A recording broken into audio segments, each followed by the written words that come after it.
Welcome! You are listening to RiaTalk for Real People, the official podcast of the Marrying Kind Inc., where we are always keeping it real regarding love, families, and relationships with a biblical perspective. And here's your host, Maria. Hello. So, I was just reading this article, and it was talking about your gut and trusting your gut. And it says that not only is trusting your gut good in personal relationships, but it's also good in business matters. But what I'm interested in is the matters of the heart. Can you go into, can you tell us a little bit about trusting your gut and what does that mean in regards to relationships? Trusting your gut means just that. Trust your intuition. Your gut means trust your intuitive. If you feel in some kind of way, trust that. Scientists have proven that you actually have two brains. You have a brain at the top of your head and you have a brain in your stomach. That's your gut. And your gut is more in tune to feelings, emotions, vibrations in the air. We are all humans. I've heard people say, and I know it's true, that we are spiritual beings having human experiences. And all things has energy. Everybody gives off a certain amount of energy, and things do too. So when we say trust your gut, we're talking about trust the energy and the vibes that you're feeling. But how does that apply to relationships? Because now I understand that, and I understand trust your gut, and I understand the premise behind that. But how does that pertain to relationships? Trust your guts in relationship. Your brain can tell you one thing. It's just like as a businesswoman, and I'm an employer. When you're hiring someone, the real reason for the interview, when you have like 4 to 5 applicants, you've narrowed it down. And then you want them to come in for an interview because people look good on paper. But when you see them face to face, they're going to give off a certain amount of energy. This relationship, you can go on a date too. You can go on a date with 3 or 4 guys or 2 or 3 girls. And they're going to give off a certain amount of energy of the way they're interacting with you. Because, again, we're a spiritual being. The way your spirit vibes with them, the way your spirit vibe, they may be on a whole different vibration, as the hippies like to say. And sometimes you just don't click for whatever reason. Trust your gut. When you see that when you go on a date with a guy and you're already fighting with him and you seem like it's just not meshing, and trust your gut. Boy, bye. So I know several girls, and I think that they are bad pickers. They pick horrible guys. And I'm like, I asked them, don't you hear that little voice inside of you saying that are red flags going off, alerts? I don't know. For each person, it's different. When you hear that little voice in your head that's like, this is wrong or this person's not right for me. And they said they are listening to their gut. What do you say to people who are like, I am listening to my gut, but they still make horrible decisions? Because they are not listening to their guts. They're listening maybe to their intellect. They're looking at, again, let's go to the analogy of the applicant. They look good on paper, He's 6 feet 5, 4, 6'3", 6'2", 6'1". He check. He doesn't live with his mama. Check. He has a job. Check. He goes to church at least 3-4 times a year. Check. They have this list, and the women and men too. Oh, she's so cute. Yeah, man, she got that booty. Ooh, and ooh, look at her boobs, man. They're checking out the physical. And she's not a dumbhead either. She can hold a conversation. She has her own car, her own place. They're looking at that. But that's not all that you have to look at when you're trying to date for a mate. You're trying to find a life partner. Okay, they may look good on paper. Now that personal interview time come in. We go on a date. Sometimes you got to go on more than 1 day, 2 days, 3 days. By the third day, you do know whether it's working or not. Please, if you figure by the third date is really not working, time is short. If you live to be 100 years old, that is not that is not even enough time for this life. Life is short. Don't waste your time. If it's not working out by the third date, trust your gut. Move on. Bye. Boy, bye. So, a few questions. Okay. Sometimes on the third date, you don't know. So, like, I think I have a pretty good gut. I have gone out with guys, on the third date, and I still think they're really, really great guys. It's not until we're, like, in the relationship and we're official, where like, how you like to say, that mask comes down. It starts slipping. So, were you not trusting your gut in that situation when you said, hey, I think this is a great guy or girl? I don't know whether you're trusting your gut or not, but clearly, maybe that person didn't show that, but it's rare. That can happen. It can happen. But when you see it, like you said, the mask is slipping, because a lot of people are fake, and sometimes it's hard to get past the mask. But at some point, and not very long, people can't hold that. They can hold it for a while, but they can't hold it a year. They barely, I'd be surprised if they can hold it 6 months. Maybe about 3 months at the most. That mask should be slipping, and you should know. And again, boy, bye. If it's not working out, trust your gut. Don't keep trying to make it work.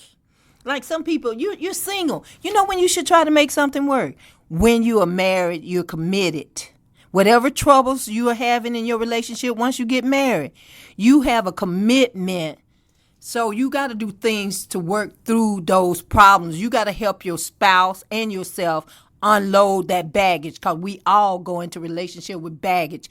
And today I'm not talking about baggage, but that's a sidebar. But really I want to say, trust your gut. Your gut is always speaking to you. And this is how you start trusting your gut. They said, how do I know? The more you start to trust.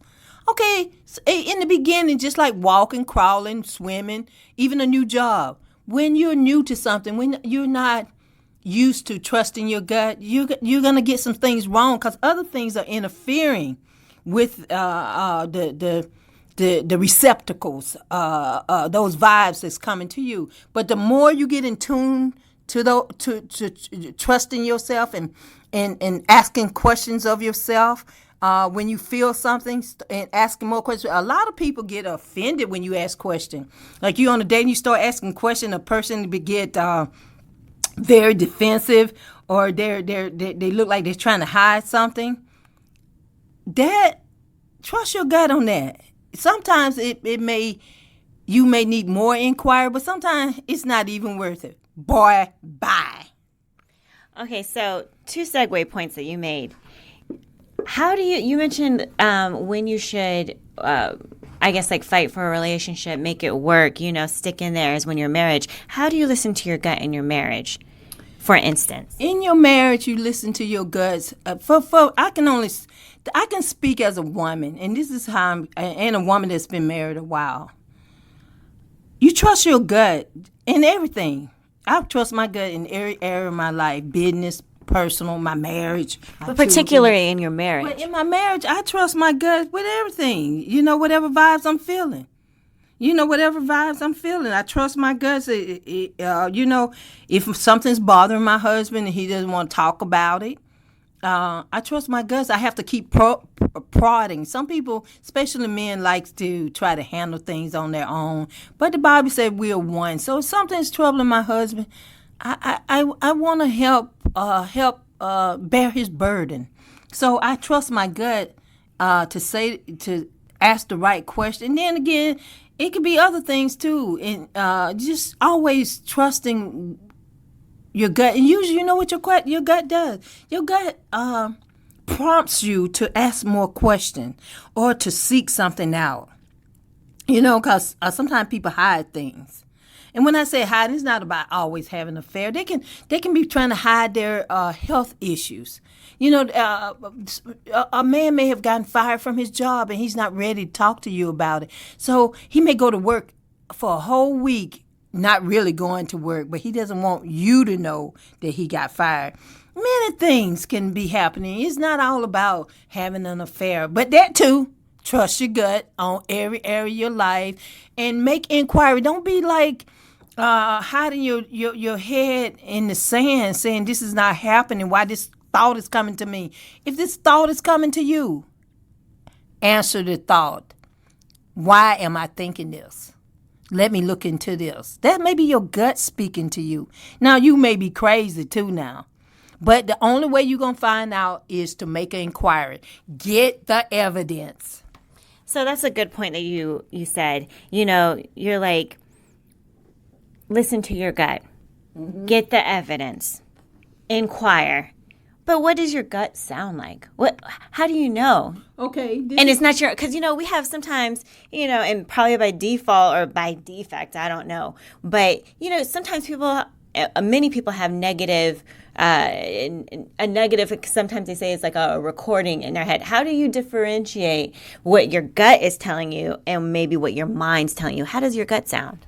Your gut sounds very similar. They're very similar. There's a thin line between love and hate. But there's a thin line. This is how you have to practice. This is how you get to know the difference between both. It's kind of like we say in law. You have to know the nuances of law. But you got to know the nuances of your brain, too, of your mind, because you got two brains. If my upper brain talking to me, like you said, those negative thoughts, or is my inner brain talking to me, the one below my waist, in my stomach, in my gut. And when that is, you just make inquiries. And if you're right, you're right. Sometimes you're going to get it wrong. The reason is you're practicing. You're going to get it. You're never going to get it quite right because sometimes it's hard, like you said, to know, to differentiate between which part of am I dealing with my logical brain, or am I dealing with my intuitive brain, the brain that feels vibration, the brain that go all the way down to a cellular level and of past experiences and reminds me, even though my brain, my top brain in my head may have forgotten, but my gut is saying, warning, warning, we've been through this before, something is going on. Okay, so when your intuitive brain and your logical brain are in conflict, you should always choose your gut. Which one should you listen to? Because like you said, sometimes you're wrong. Your gut response could be wrong, and that can be damaging to your relationship. Let's say, like, for instance, a scenario. You think your partner may be hiding money, and you feel this in your gut, that they're hiding money, or not all the money is coming into the household. There's being money siphoned off somewhere for whatever, maybe a gambling problem, or maybe, I don't know, candy addiction. I don't know. But not all the money is coming into the house. So, like I said, you feel this in your gut.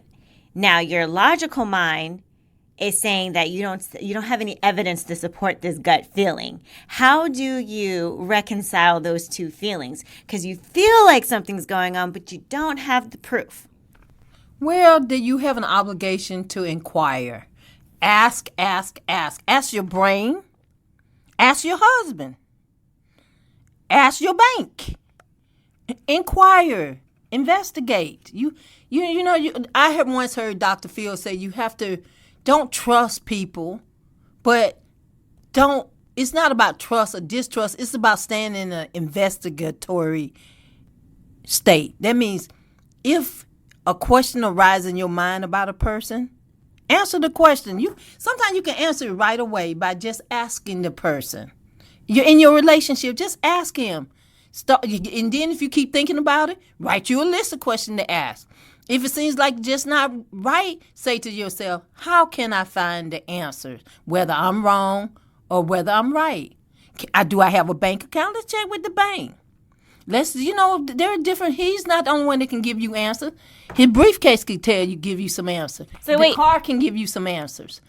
Just inquire. So when you're saying inquire and you said his briefcase can give you some information, are you talking about and are you condoning maybe snooping? Yes, absolutely. That's crazy. If you's checking me, let's say I go to the restroom or I'm taking a shower or I leave my purse or something somewhere and my husband takes it upon himself to go through my wallet or phone, I feel like you're not trusting me. No, and he should not just trust you. In God we trust. Everybody else is suspect. I'm going to say it again.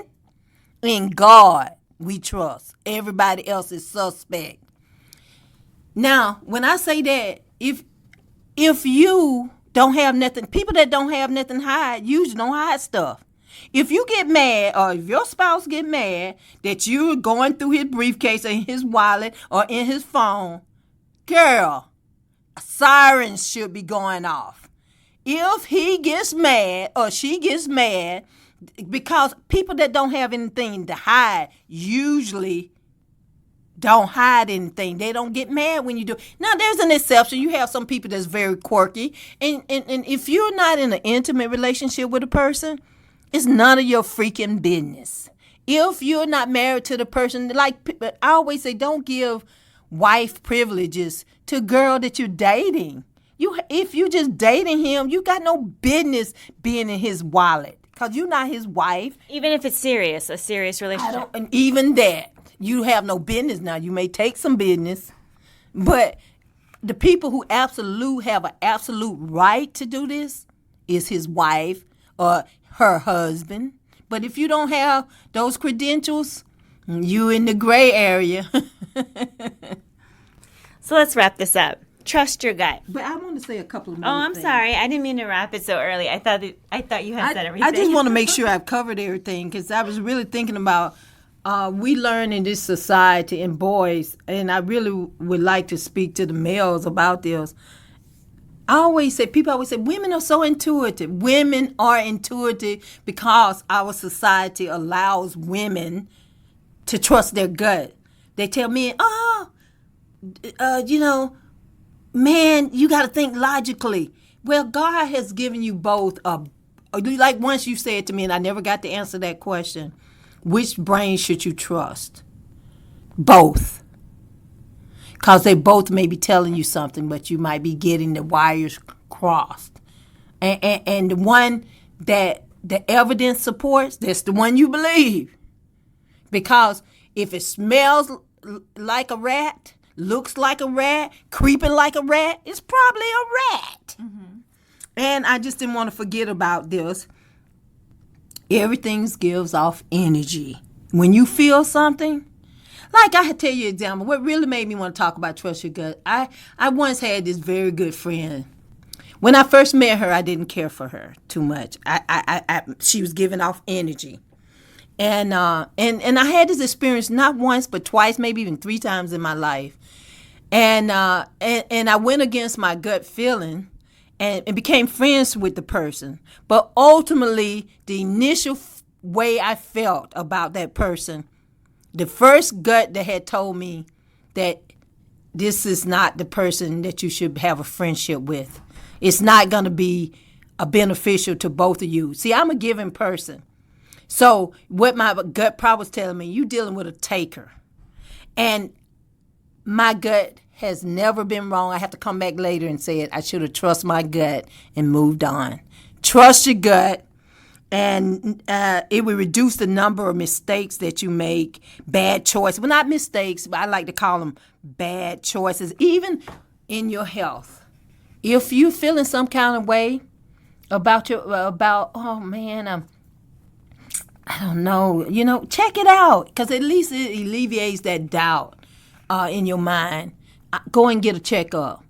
Go and have a breast mammogram. In your relationship, if you feel it, I think he's cheating on me, man, my cootie is not feeling quite right. Go and get a checkup, honey. You don't want to have HIV or some other venereal disease. If the cootie girl not feeling right, go and have her inspected. Trust your gut.